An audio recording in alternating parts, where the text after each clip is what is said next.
long does it take to get over a defeat like that to arch rivals in the cup final for the team? It was very disappointing to lose, but there were a lot of positives in the game. We really did well to get to that final. We used our squad on the way to it. We played well against the teams that we played against. I think we really did well against the Netherlands the week before. So to get to the final was really good. Then we got there.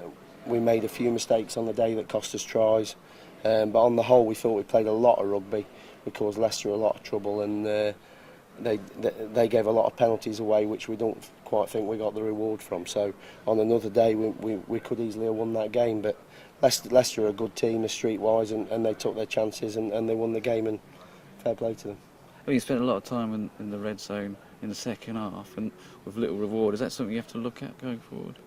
Well, we caused trouble. We got to their line, they gave penalties away, and that was the consequence of it. On another day, people get yellow carded, and playing with shorter numbers, traditionally that means that you concede points, so it didn't quite happen that way.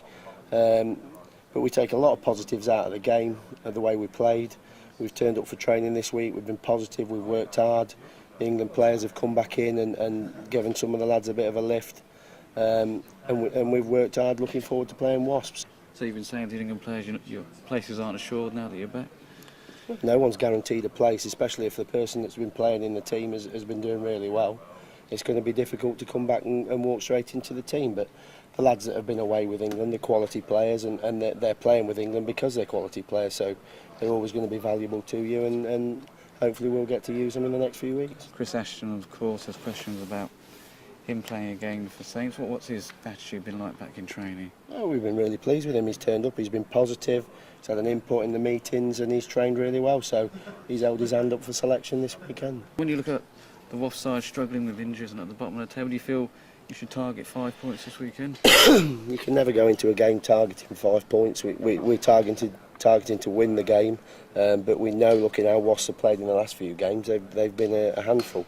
The scrum in particular has caused Exeter, Sale, London Irish a lot of trouble, so a team that can scrum well traditionally does well in the game, so we need to be at our best this weekend to beat a Wasps team that are desperate, who want to win the game to give themselves a good chance of staying in the Premiership. So we won't take anything for granted. There are no easy games in the Premiership, and a Wasps team that are desperate are always dangerous.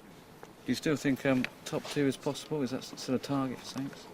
I think it could well be difficult to get into the top 2. We need to work hard and secure our place in the top 4 first, and all you can do is try and win every game, and if we do that, we'll have a chance. So we'll be working our hardest to secure a place in that top 4.